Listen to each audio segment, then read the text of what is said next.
Biar cepet seru di sini. Nah, di video ini saya akan menganalisis One Piece chapter baru yaitu di chapter 1026. Nah, mari tanpa basa-basi lagi kita langsung saja wadaw.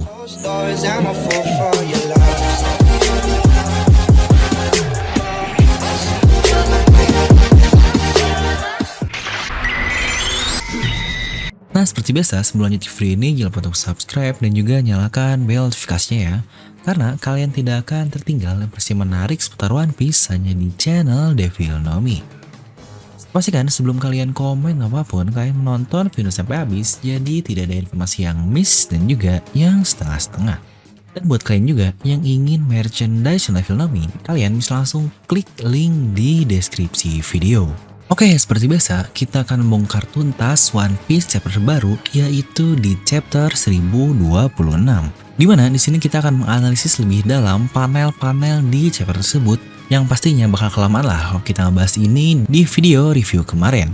Dan seperti biasa, jangan lupa untuk like dulu ya untuk ningkatin YouTube algoritmanya. Oke, kita akan bahas mulai dari cover request seperti biasa lah. Di sini diisi Teteh Nami yang anjing cantik banget lah pokoknya. Dia bersama dengan Leo membuat desain model jahitan dengan gambar lion dengan brand bernama Haute Couture. Waduh, untuk logonya dari singa dan bunga matahari mirip banget dengan Thousand Sunny. Dimana itu awalnya adalah gambar singa, tapi banyak yang salah mengira jika itu bunga matahari. Sebenarnya ada banyak sekali hubungan antara bunga matahari, matahari langsung sendiri, dan Luffy serta keseluruhan cerita One Piece.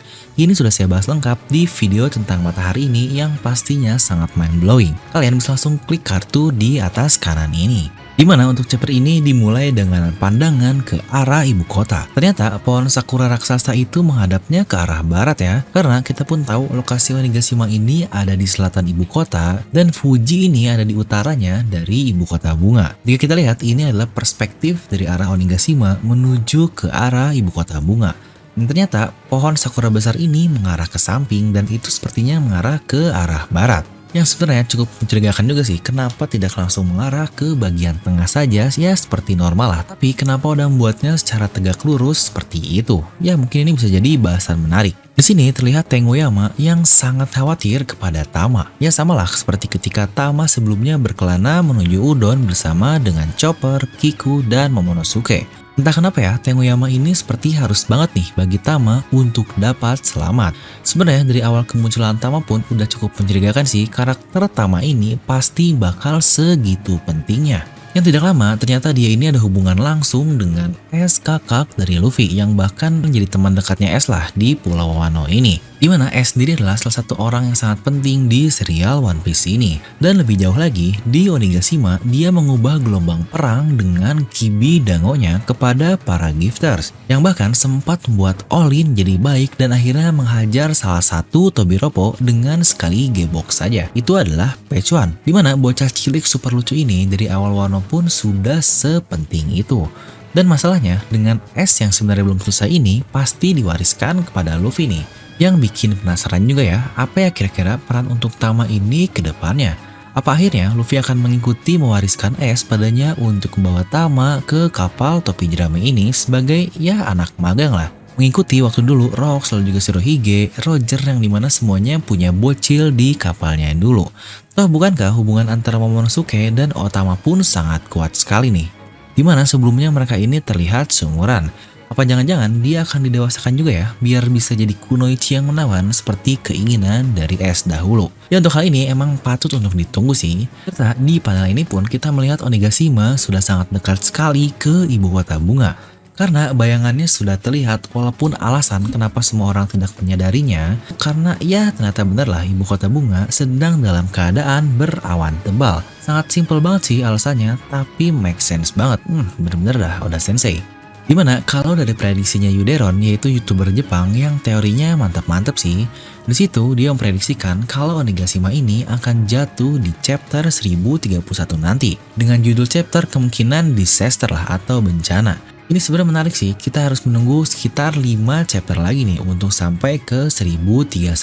Atau jangan-jangan Momonosuke lah seperti apa yang Luffy katakan di chapter ini, dia yang akan mencoba menahan pergerakan dari Onigashima dengan awan di mode naga raksasanya itu. Jujurnya, jiwa villain saya lebih senang sih jika Onigashima ini jatuh, ya biar makin epic aja lah perangnya. Zehaha. Kembali ke pertarungan di puncak ini, mode naga dari Kaido bener-bener dah dari zaman di kota Bakura gunanya cuma jadi badut doang. Ini di mode Zoan-nya. Karena dia selalu di bulan-bulan lah sama semua orang dan efeknya ternyata nggak semengerikan itu. Di Bakura, dia dihajar habis-habisan oleh Luffy di mode Gear Third-nya. Ya sebenarnya emang gak mempan sih, tapi tetap aja dihajar doang. Terus pindah ke puncak Onigashima, dia juga dihajar habis-habisan oleh para Scabard yang serangan-serangannya juga biasa aja lah di mode naga itu. Hingga akhirnya dia berubah ke mode manusia dan langsung mengalahkan ke-9 Scabard semuanya. Untuk hal ini sebenarnya akan saya bahas sedikit di belakang ya tentang kekuatan dari Scabard. Lalu melawan Worst Generation yang di naganya juga jadi samsak oleh semuanya. Lalu pas dia berubah ke mode hybrid, lalulah baru pada tumbang-tumbangan dari Worst Generation yang akhirnya sekarang jadi berpencar. Ya kesannya mode naga Kaido ini cuma jadi samsak doang lah, alias ya tidak begitu jelas untuk kekuatannya. Di sini kita juga diperlihatkan flashback yang kita semua tahu terkait hancurnya kastil Kuri yang terbakar. Tapi sebenarnya hal yang paling saya suka dari One Piece ini dan Oda Sensei adalah walaupun kita semua tahu flashback itu, Oda tidak hanya mengambil dari chapter lama dan membuat gambar baru lah. Bahkan di sini Oda selalu membuatnya dengan perspektif yang sangat berbeda. Jadi walaupun kita tahu poinnya seperti apa, tapi kita mendapatkan pandangan yang berbeda aja. Ini benar-benar sesuatu yang menurut saya sangat niat tapi mantap sekali oleh Oda Sensei. Lanjut, yang bahkan detail mata kiri tengkorak yang hancur ditabrak oleh Momo di chapter sebelumnya itu, di sini pun masih terlihat jelas. Ngomong-ngomong mata kiri tengkorak, apa jangan-jangan ada hubungannya dengan teori Yuderon yang dibawa oleh Ohara tentang lokasi dari Ancient Kingdom? Menarik. Lanjut, terlihat di sini Sanji belum kembali ke mode Red Suite-nya. Apa mungkin nih karena dia merasa aneh setelah memakainya 2 kali dan mendengar juga perkataan dari Queen tentang cyborg Vinsmoke, yang akhirnya dia tidak akan menggunakannya lagi. Ya sangat aneh sih, tapi sepertinya kita bakal ada momen juga Sanji kesulitan melawan Queen dan memaksanya menggunakan Steel Black-nya untuk menghajar Queen sampai KO. Dimana di panel double split ketika Luffy berkata akan mengalahkan Kaido, di situ terlihat Big Mom, Kid, Torao, dan yang lainnya. Di sini yang cukup menarik, Big Mom terlihat babak belur loh. Ini pertama kalinya loh, walaupun tampangnya berbeda dari Torao dan Kid yang sangat kesusahan. Di sini Big Mom masih dapat ketawa, yang berarti serangan-serangan yang masuk ya masih biasa saja. Tapi yang menjadi poin penting adalah Big Mom terlihat terluka di sini. Apa itu benar-benar terluka atau mungkin hanya efek debu aja ya? Ini sangat mencurigakan sekali. Big Mom sekali-sekalinya berdarah selama serial ini berjalan adalah ketika luka dari Mother Caramel saja yang tidak sadarkan diri lah. Lalu ini juga nih yang menjadi highlight utama di chapter kali ini mengenai benturan Housoko Haki luar biasa antara Kaido dan juga Luffy. Yang bahkan itu sampai membelah langit menjadi 2. Banyak nih yang bilang di komen, kenapa langitnya kebelah? Ya karena Onigashima ini lagi terbang, jadi ya deketlah ke arah langit. Lah, apa kalian lupa? Sainz melawan Shirohige itu di kapal loh, di laut juga. Serta Kaido dan Big Mom juga yang sama-sama membelah langit, itu juga ada di Onigashima yang notabene di lautan. Alias mereka berada di selevel lah, tapi mereka sama-sama membelah langit juga. Jadi untuk alasan kenapa Luffy bisa membelah langit karena Onigashima ini ada di langit itu sangat tidak masuk akal. Sebenarnya salah satu alasan kenapa efek benturan Housoko Haki ini gak seperti awal ya setelah saya baca ulang dikit momen Luffy dan Kaido beradu Housoko Haki dengan Sande Al mautnya itu, dimana sebelumnya mempunyai impact yang luar biasa di radius sekitar Onigashima. Dan hal itu pun kita lihat di langit Onigashima yang sama tapi benturannya antara Yamato dan juga Kaido. Yang memang tidak diperlihatkan benturannya seperti apa, tapi efeknya atau shockwave-nya sama persis dengan apa yang Luffy dan Kaido bentuk sebelumnya itu. Dan sebenarnya dari situ banyak yang langsung bilang jika Yamato pun bisa mengontrol Housoko Haki-nya yang sekuat Luffy. Ya sebenarnya salah satunya saya juga sih yang bilang seperti itu. Nah, mungkin momen ini untuk membuktikan lagi oleh Oda Sensei bahwa Luffy kembali superior dari Yamato, sehingga benturannya bisa sekuat itu dan membelah langit. Tapi sejujurnya, satu yang masih miss menurut saya, kenapa waktu Roger dan Shirohige 26 tahun yang lalu tidak sampai membelah langit. Banyak yang ngomen nih, karena nggak ada awan bang waktu 26 tahun itu. Ya ini sebenarnya make sense sih, tapi kalau kita lihat shockwave-nya, itu ada awan loh di sekitarnya, dan ini lebih mirip saat Luffy bentrok dengan Kaido awal, atau Yamato dengan Kaido juga. Kan gak mungkin ya, kedua orang itu, Roger dan Shirohige, di usia primanya 20 tahun yang lalu, kemampuannya di bawah Kaido, Big Mom, Shanks, dan Shirohige, yang mereka bahkan sampai membelah langit. Ya untuk alasan power level, saya masih belum nemu sih yang make sense-nya atau yang masuk akalnya dari hal itu. Tapi oke lah, mari kita lanjut. Dimana terbelahnya langit ini membuat bulan kembali terlihat. Di situ Ino dan Neko akhirnya yang sebelumnya dalam keadaan kalah, mereka berakhir kembali ke mode sulongnya dan akhirnya langsung menghajar top dari pasukan Yonkou. Yang satu dari Kaido yaitu Jack dan satu dari Big Mom yaitu Perospero. Sebenarnya saya masih cukup bingung sih gimana serangan dari Nekomamushi ini.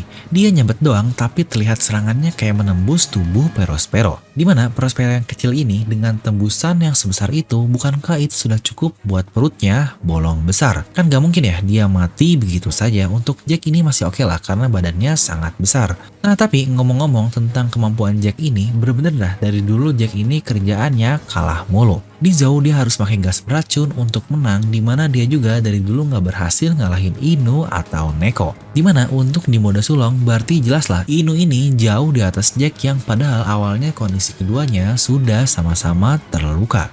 Jadi menurut saya, di mode dasar saja udah jelas lah ya, Ino dan Neko ini bisa kita bilang levelnya setara dengan Komandan Yonkou karena Jack aja nggak bisa ngalahinnya di mode normal itu. Dan ke mode sulong yang anggapannya power up terkuat lah untuk para suku Ming, baru akhirnya mereka bisa ngalahin itu. Tapi itu pun bukan berarti mereka otomatis menang atau dominan di pertarungan tersebut. Karena kita juga lihat, awalnya Nekomamushi ini masih sehat-sehat saja menendang Perospero di chapter lalu, tapi di chapter barusan sudah terlihat dia terluka dan seperti tidak bisa menggerakkan tubuhnya lagi. Itu pun ketika di mode normalnya, yang berarti dalam spare waktu tersebut Perospero berhasil nahan Nekomamushi di mode sulongnya. Plus ketika ke mode normal, akhirnya barulah Perospero dapat menguasai pertarungan. Salah satu karakter yang emang dari dulu saya perhitungkan sih, dia ini anak Big Mom yang paling merepotkan juga di All Whole Cake Island. Dan sekarang akhirnya kalah nih oleh seseorang yang levelnya jelas, yaitu Nekomamushi. Kedua orang yang udah berada di kapal Roger dan Shirohige juga. Kemampuannya untuk kedua orang ini sebenarnya tidak bisa kita remehkan lah. Dan itu adalah 2 dari ke-9 Scabbard yang melayani Kozuki Oden. Jadi udah kebayang belum kehebatan dari Kozuki Oden seperti apa orang yang melukai Kaido. Dan sempat ramai juga nih fans Jackie pada nggak suka waktu saya bilang di video terkait kalau Shanks ini tidak sekuat Oden. Ingat pada situ saya ngomongnya Shanks tidak sekuat Oden ya, bukan Shanks kalah dari Oden lah atau ngomong-ngomong yang ya tidak berhubungan lah. Dimana langsung banyak yang ngomen dengan kecintaan kalian terhadap Jackie, padahal itu hanyalah anggapan Kaido yang pernah melawan orang-orang selama 20 tahun ini, tapi tetap menurut Kaido Oden lah musuh terkuatnya selama ini. Ya untuk pembahasan lengkapnya udah saya bahas di video inilah, mungkin kalian bisa cek dimana kata-kata ini adalah dari Oda melalui Vivrekarnya. Jadi dengan itu seharusnya semakin gila lagi sih kalau kita tarik lebih jauh lagi. Scabbard yang satunya saja sudah bisa mengalahkan Komandan Yonkou, dimana jumlahnya ada 9. Bahkan ada Asura, Denjiro, Kawamatsu yang katanya yang paling kuat lah 3 samurai terkuat. Mereka semua ini melawan Kaido, bahkan Ino dan Neko itu di mode sulong loh. Ke-99-nya melawan satu orang saja, tapi rata bos. Gap power level antara semuanya ini apakah benar-benar sejauh itu? Ingat 9 Scabbard yang jika satu aja sudah setara Komandan Yonkou atau mungkin bahkan ada yang lebih hebat lagi, bukankah itu sudah seperti 9 Komandan Yonkou melawan satu orang Kaido? Bahkan Luffy saja sebelumnya cukup kesusahan melawan satu orang Komandan Yonkou, tapi di sini Kaido melawan ke-9-nya dan seperti bukan apa-apa. Karena selanjutnya dia masih melawan Worst Generation lah dan sekarang masih terus bertarung. Yang bahkan serangan dari ke-9 Scabbard ini tidak ada yang sekuat satu orang ketuanya, alias Kozuki Oden ini, dan itu pun 20 tahun yang lalu. Ini sebenarnya sangat sulit sih kalau kita ngebandingin power level, ya tapi memang selalu gila sih kebayangin level kemampuan mereka dari Oden dan juga Kaido. Lalu mengenai si bangsat Orochi yang muncul di akhir chapter ini, nggak perlu dibahas lah ya, karena banget pokoknya. Bisa-bisanya belum mati udah dipotong ke 8 kepalanya seperti itu. Nah, dengan kalahnya eksekutif tinggi kayak Komandan Yonkou, kira-kira next chapter bahas apa ya? Apakah saatnya Denjiro dimunculkan dan Kawamatsu juga akhirnya berperan? Atau kekalahan Hawkins dan Apo untuk para supernova? Atau malah Queen dan King terlebih dahulu? Nah, jadi itulah untuk analisis kali ini buat yang masih banyak yang nanya nih terkait cerita Momotaro, di mana udah 3 dari 4 makhluk yang ada, tinggal satu lagi yaitu burung pegar atau peasant. Apakah itu Marco? Nah, di video ini udah saya bahas tentang siapakah yang cocok mengisi posisi burung pegar tersebut. Nah, jadi itulah untuk analisis kali ini, kalian bisa langsung tuliskan pendapat kalian di kolom komentar di bawah. Dan buat kalian juga yang ingin join membership channel Filmnomi, kalian bisa langsung klik tombol join di sebelah tombol subscribe. Dan seperti biasa, semoga kalian terhibur dengan video ini. Like aja kalau kalian suka, dislike aja kalau nggak suka, jangan lupa untuk subscribe dan juga share ke teman kalian. Gue The Film pamit and I'll see you guys next time.